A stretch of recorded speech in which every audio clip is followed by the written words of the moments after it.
Hoy, mag-grocery ako. Sasama kayo? Ay, masama pala ako. Sasama din ako, mamay papabili akong laruan. Ako wala akong papabili, pero sama na rin ako sa inyo. O siya, sumama na lang kayong lahat. Yeah. Okay na, alis na tayo Ay, nasan pala si Yaya? Ay, wala si Yaya, day off. Namiss ko si Yaya. Nandito na tayo. Ito, Joy. Tapos, ito. Mama, ito papabili ko. Di mo naman to kailangan Sige, bilhin natin. Ito. Ma, ito papabili ko. Magkano to? 700. 700? Gagamitin ko sa school yan, ma. Sigurado mong kailangan mo to, Ay, CR muna ako saglit, Ito na po, ma'am. Thank you. Tara, uwi na tayo. Yeah. Yay! May laruan na ako! Wala na ba tayo nakalimutan? Parang wala naman ng kulang. Uwi na tayo. Sige, uwi na tayo. Ay, teka.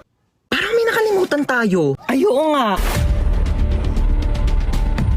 Nakalimutan kong bumili ng itlog. Oo nga, ma. Tsaka nakalimutan ko pala magpabili ng ballpen. Nakalimutan ko din magpabili ng truck. Kaya pala parang may kulang. Sige, bukas na lang. Uwi na tayo. Mama?